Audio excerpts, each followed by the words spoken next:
Welcome to Mars. Welcome back to Mars Radio. We're here with our next guest. Our next guest is a returning guest. He's a friend of the show. He's got a lot of things going on, and he goes by the name of Suess. Suess, say what's Stupid. up to Mars Radio. What's happening, man? I'm back again, man. I never left. What's happening? Suess is what you would call an army switchblade. He's a man of many talents. He has a lot of connections, and he has his hands in a lot of things. He's modest, so what I'll do is I'll run down some of the things he does since he don't like to put it out there. This man, I do when I got to, but I really don't like to. this man is a dope artist. He's got some great music. He's an artist out of Stockton, California. He does shoot videos. He does great videos. I don't think anybody in the 209 is fucking with him on the videos. Podcast owner, studio owner, business owner. He's got a caked up. He's got ice on the cake. He's got merch, and he just he's one of them guys out here in Stockton. The list goes on. So welcome back. I figured we'd get into some cool topics, get your perspective on things, see what you think about these topics. First topic I want to go over is, what do you think about non-Hispanics saying the N-word?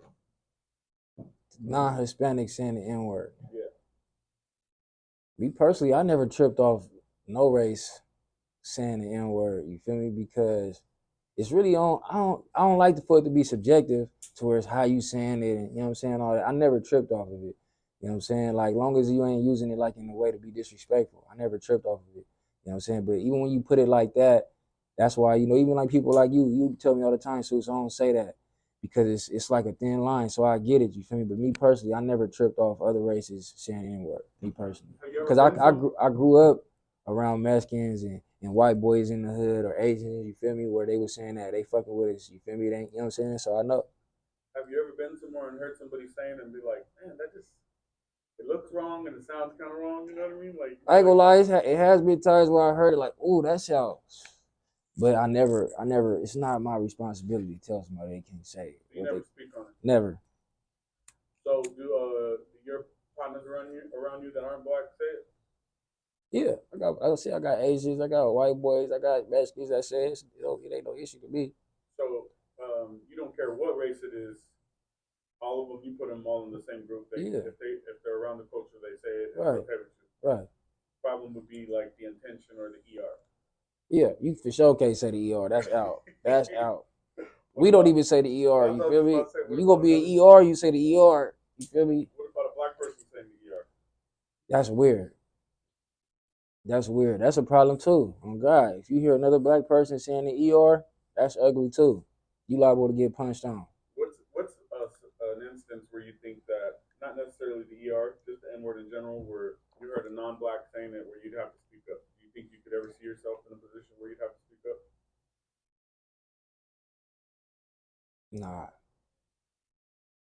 Nah. I mean, it's just like, if a nigga, if a nigga being like derogatory, if he like, shut up, nigga, like that, yeah, that might sound kind of weird. They probably have but like I said, I didn't have people say it to me, and I ain't tripping on it. If we having an issue, and you tripping on me, like you another race, and you like, shut up, nigga, and we tripping. Oh yeah, I'm tripping. Yeah, because when you're having a disagreement with somebody or an issue, like damn near anything they say could set you off. Right, and that's just gonna be an excuse. Yeah. They can call you youngin or boy or oh, you can't say boy. Yeah, boys. You can't say that. You feel more strong about boys than on everything. I used to have a teacher say that to me. A white teacher used to tell me, "Be quiet, boy." Even though I was a kid, when he used to say that, I used to feel it in my heart like he was being disrespectful. And I used to try to explain that to people, and they didn't understand that. And I used to be like, I know in my heart he being disrespectful. So you would really say, because I guess when they say boy, you can hear that the intention is wrong. It's kind of racial. It's kind of racist because that's what belittling you, right? I mean, not even just belittling. That's what white people used to call, black people that when they was, back in the days, used to call them boy. It was just like a slang term of, nigger almost. You feel stronger about boy than them. Yeah, you can't call me boy. What about if it's another black dude? Does the word hold weight? It's still kind of disrespectful. Yeah, because to me it sounds like they're trying to little you. Yeah. Like they're above you or something. Right. Like, oh, pass me that blunt over there, and then they say that. Whatever, boy. Yeah.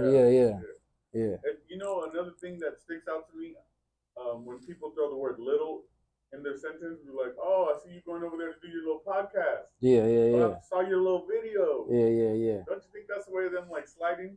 I mean, a little bit, you feel me? But they're acknowledging it at the same time, you feel me? They're acknowledging it without even knowing. So, you know, it is what it is. Whoa, what do you mean they're acknowledging it without even knowing? They already saying that they seen it. That's all I need you to do is pay attention and watch. What about if they're saying your opinion really don't matter? So if it's little, but you still watching. Oh, I get what you're saying. They're acknowledging it at least. Yeah. You acknowledge me that you acknowledging what I'm doing. And that's, you feel me? Very positive. That's better than a like. I didn't have people come to me and be like, oh bro, like you said, you didn't made a post. Hey man, I seen that post you made. Yeah, but I didn't see your name on that like list. But in my mind, I'm like, okay, you seen it. You know what I'm saying? You talked about it with somebody else, whether you hated on it or whether it was in a good way. You acknowledged it, you seen it, you feel me? You participated. Wait, people still not liking posts? Yeah. Damn, for real? Yeah. They don't cost nothing, they don't hurt nothing, they don't affect nothing. I don't give a fuck. And they still out here. I don't give a fuck. I go through my story and I see the same people go through that motherfucker. So that's what matters. I'm not even gonna lie. Half of the shit I like, I don't even like. Half of the shit I comment, I don't even fuck with it. That's what I'm saying. Trying to be supportive. You know what I mean? Like it don't hurt nothing for me to like your shit and be supportive, because that could be your best song in your mind. Like you put your heart and soul into that song.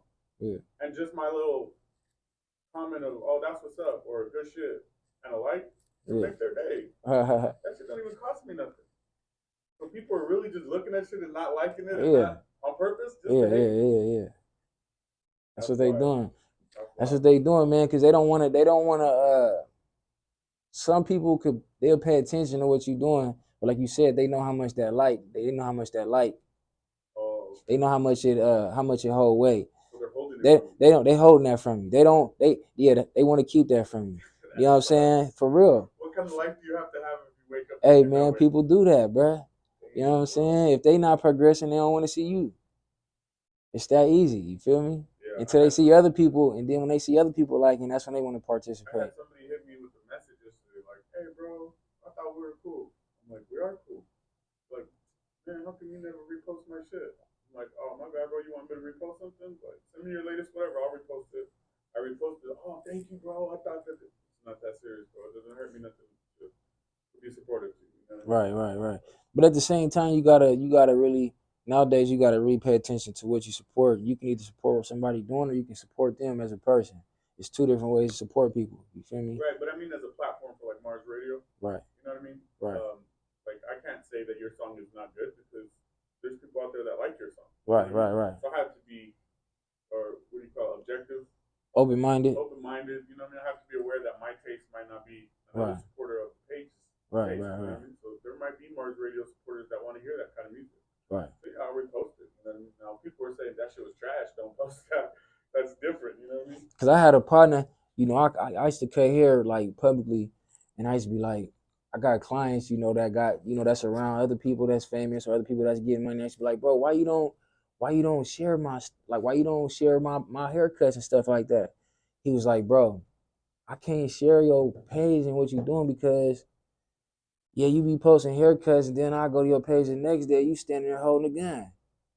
You feel me? So I don't wanna. You cut good hair, but I can't tell my people that's over here working and living this type of lifestyle, and you want me to tell them to come over here and check you out. It can't be like that. I didn't even consider that. I did not even think about that, for sure, because if you're telling somebody, if you're posting it on your story like, oh, this is my bro, this is his new video, you're kind of like telling people, hey, go check out my boy's shit. Then they go you co-sign it for him. Yeah, and then they go to the page and they see him there with guns and or anything other than what you kids and just doing foul shit. You co-sign that. Yeah. People would be like, those are Suess's people? Right. Yeah. I get that. Why do you think artists catch cases after the success? Because they trying to live what they rapping. I feel like motherfuckers used to rap what they was living. Now motherfuckers just trying to live what they rapping. You know what I'm saying? They talking about shit in their songs, and then they trying to go prove it. So walk with me on this one. Tell me if you think this makes any sense. I think that there's no artist development, so when J. Cole got signed by Jay-Z, it took him 2 years before he came out with his album. It took him like a year and a half before he came out on Jay-Z's album. But that was Jay-Z's artist. The whole time they were developing him, showing him how to write songs, showing him how to talk to a publicist, showing him who to have in his entourage, showing him how to book shows through management, developing him as a real artist. So by the time his album actually came out and he was going to get his success, he knew how to move. Nowadays, with no artist development, people don't know how to draw that line between being successful and being real. What do you think? I mean, I feel like the reason why they don't got that type of development no more because it's so hard to like gauge on what what's what's what's the word I'm looking for? Was a successful artist or entertainer nowadays. You feel me? Because music ain't just about music no more. You know what I'm saying? It's so subjective that it's hard to like tell somebody like you just said. Somebody sending you some music. It's hard for you to be like this ain't it, and it might be it. You feel me? So you gotta let people be whoever they present themselves to be. You feel me? Until see that's why I kind of understand where people say they kind of feel like record labels and people is taking advantage. Like I like okay, I'm gonna speak against myself right now because I'm understanding. Like I speak bad on Thizzler on how they treat artists, but at the same time, the artists, it's like you can't control the artist. You know what I'm saying? So it's like I invest into what you present to me. You know what I'm saying? So that's just at the end of the day, that's what it is. You feel me? I can't control you. As soon as you start trying to control this generation, it's an issue, bro. Like that's just how I feel. Go into more depth what you mean with the Thizzler and the controlling the artist and stuff. Are you trying to say so if Thizzler signs an artist and they're just pushing by? They don't even sign the artist; they just sign distribution. Right. So they're and say go. You can go record your music in the closet. Just send it us. We don't care what you do, how you do it. If we tell you to do it like this and you do it like this, it's an issue. We tell you to go do it like this, you feel me? Especially when this is how you got our attention. How can I tell you what to do and what not to do when you got my attention? That's what I'm thinking. So if it works a certain way to get me to the game, why should I change on game day? Right. It's kind of hard to be in Thizzler's shoes at that point, right? Right. I do think Thizzler can do artist development, like we were saying, you know what I mean, to help these kids stay out of trouble and be less caught up in situations. Maybe help them open some bank accounts, get them an attorney. You know what I mean? Teach them how to do contracts. Like mentor one of their homies or something into doing real management. But that's like when you go to the casino. You don't go to the casino and then they got some people all to the side saying, this is how you play this game. No, because you're taking from them. If you do that, but I'm saying Thizzler would be the only one winning because the artist would be out of jail more. They'd be more successful, more professional, and they'd have more. But that'd take more, like you said, artist development costs them more money and more time too, though. We got to get people on staff to do that. You got to, you know what I'm saying? And then you got to comply to that. So I understand that, you feel me? Like it's a lot that go into it. I definitely understand where you're coming from. I just think it should be offered. You know what I mean, it definitely should be offered. You know what I'm saying? If it's an opportunity for artists to be a part of that, then yeah, that's why I say when you go to the casino or if we shooting dice, it's not my job to tell you if I crap out to say, oh, here go the dice, I crapped out. Yeah. Or you wasn't watching or you don't know what my point was. It's not on me. You know what I'm saying? Like for sure. I'm thinking you playing and know how to play. Yeah, but at that point you're playing against other people. When you're doing this deal with Thizzler, you're partnering. You know what I'm saying? They benefit from your benefit. I mean, they're partnering, but just look at it like this. Like you saying you're partner. Well, yeah, you are partnering because like I said, they're just doing distribution. But if they wasn't doing distribution, if you signing a deal with a label and they're investing to you, think about it, they're investing into you. So if you don't do what they projected for you to do, they lose. And all you did was get opportunity and a ride to opportunity to advertise yourself at the highest level if it don't work out. Worst case scenario. But what you do can partake in their success or not. You know what I mean? That artist development can only improve the artist, make a stronger, better artist. You know what I mean? Right. Keep him out of jail, keep him out of cases, keep him off restriction. Now he's got probation. Now he can't leave the state. Now he can't tour. Now we can't send him to New York to do Sway in the morning because we got a plug that can connect us to Sway now. You know what I mean? Like next level shit. You know what I mean? Or we got a partnership with an empire that could send us to LA to do these empire brunches and XYZ. You know what I mean? This dude's on paper. He's on ankle. He can't even leave the county. Right. I mean, that's why you see all these artists, like you said, going to jail.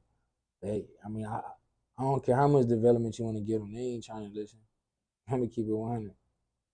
All these popping artists, you don't see none of them with managers, nothing. They just signing distributions and getting their money. I ain't mad at them either though. Yeah. Well, I mean, but there's levels to it. So you see somebody like Stretch or Big Rich that are like managers legit from back in the day that know what they're doing and stuff. Their artists reach different levels. But that was back in the day, like No, you I'm said. talking about right now. Right now, Somebody who they like artists? Lil Rich took Lil Kayla to go get signed. So Okay. right down to LA to the boom, went in there, got her a deal. I really don't know too much about Lil Kayla. Lil Kayla, what's up? I heard of her, but I don't really know too much of her. No, I'm just saying, like for example, and like stretching them with SOBRB, you know what I mean? They got their deals through their labels and stuff. You know what I mean? And that's why you kind of see them on the shelf now. They kind of on the shelf because they put a lot of money into them and they ain't making that money back. You know what I'm saying? That's like me buying a pound of weed and it ain't selling. I lost. You feel me? I invested into something that wasn't. So why I'm gonna keep spending more money on you? You gotta sit back for a second. When they were with them, it worked for that time period. You know what I mean? Right. You see the difference, and then when they're no longer with them, you know what I'm saying? Right. So, plus they broke up as a group and all that stuff. But anyways, what do you think about like you're a dude that travels a lot, right? So you go to out of town. When you go from out of town, are you from Stockton or are you from California?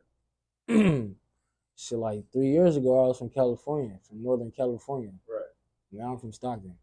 Cause people really know. People know about Stockton.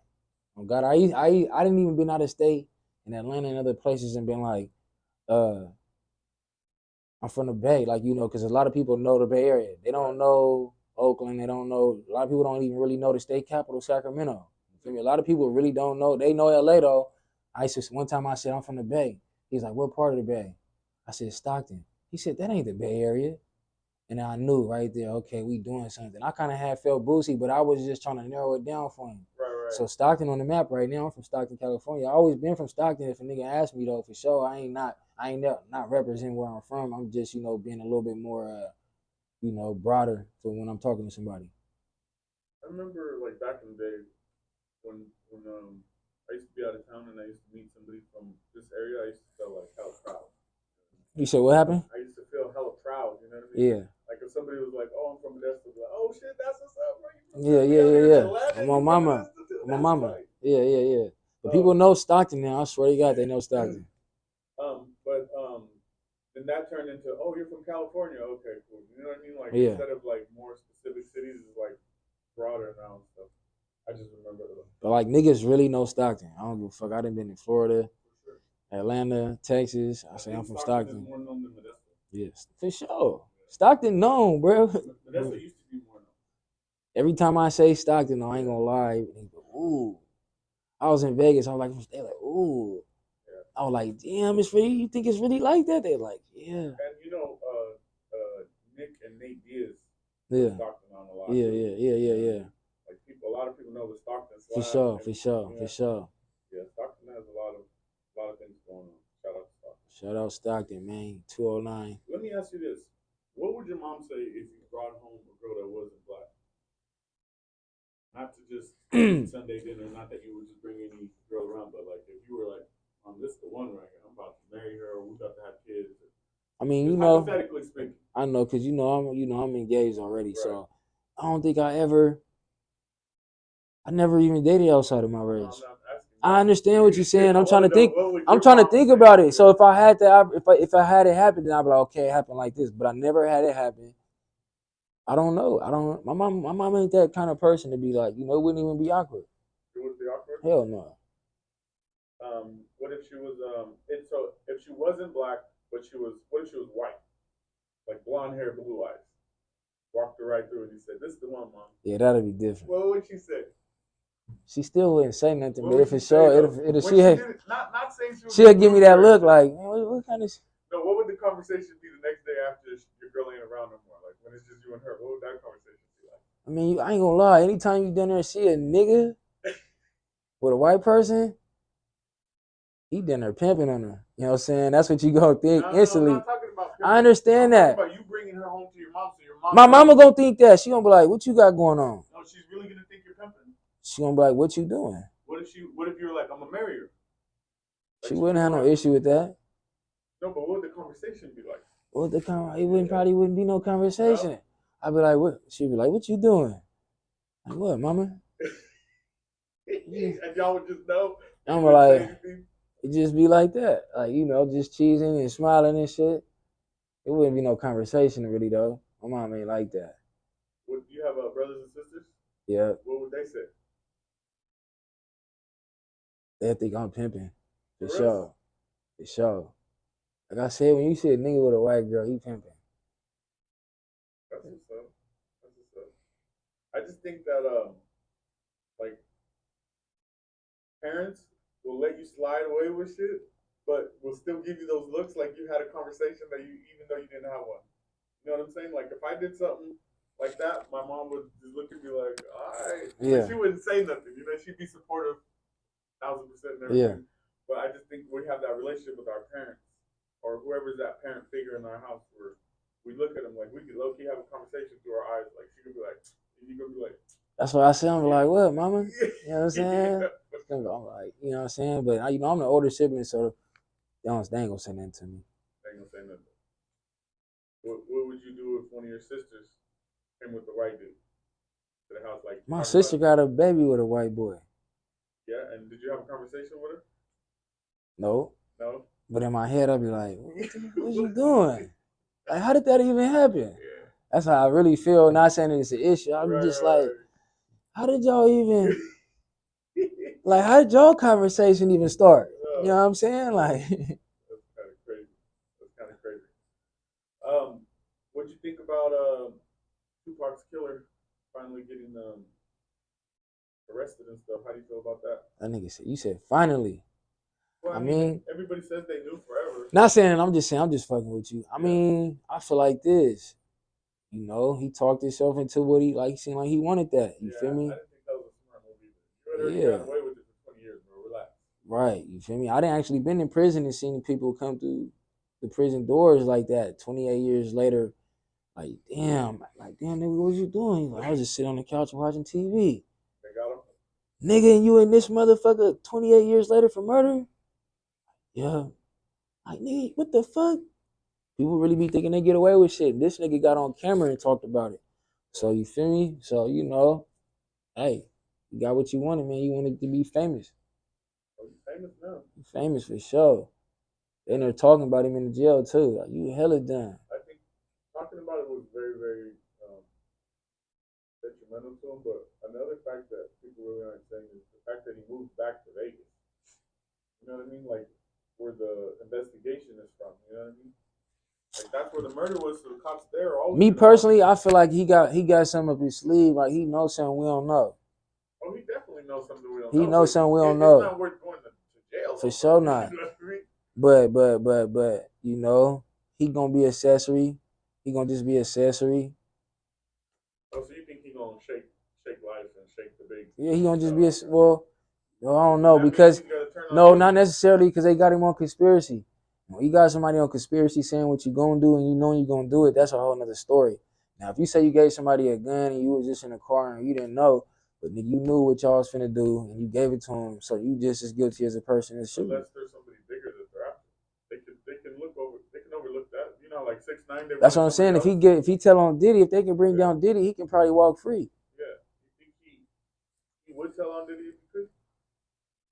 Shit, why not? If the way he been talking, he probably telling on Diddy right now. You could, man. What?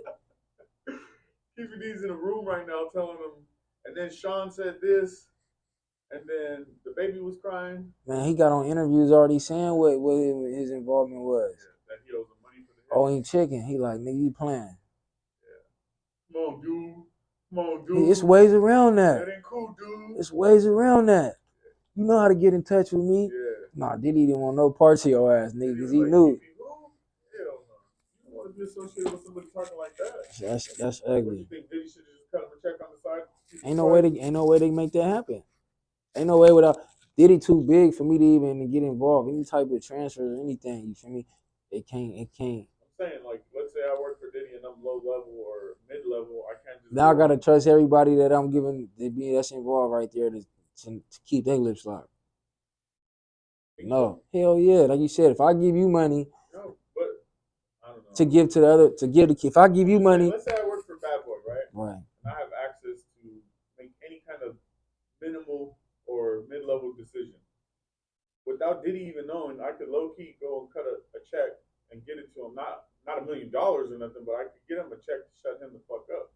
Now without Diddy knowing.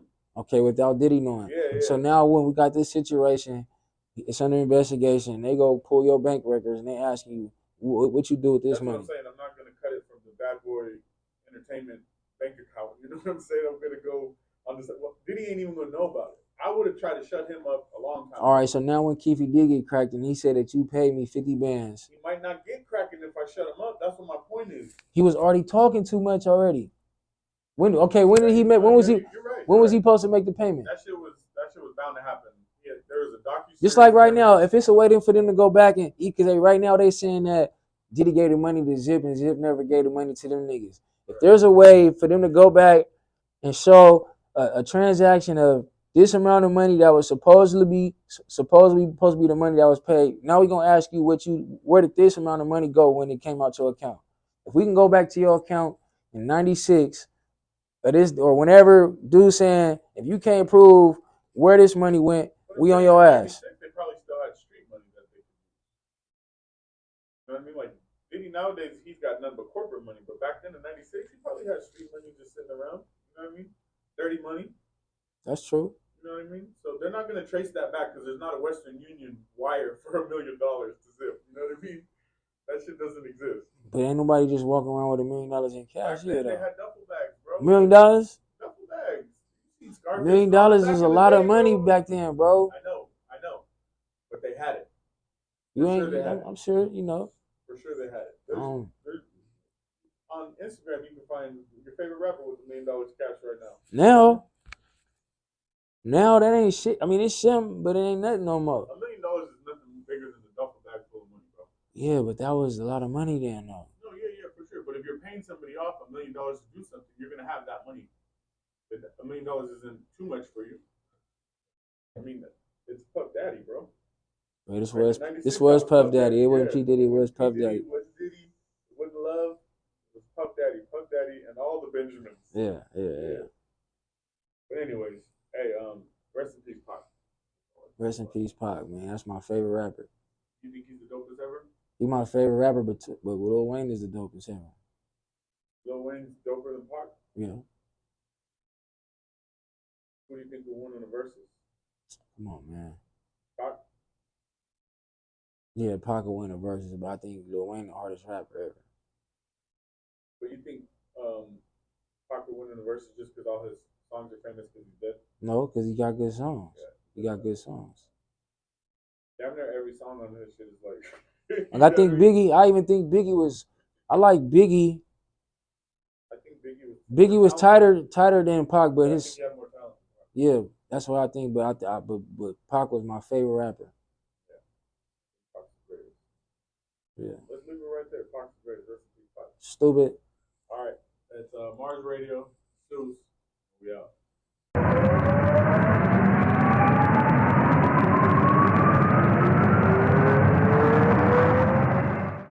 Welcome to Mars.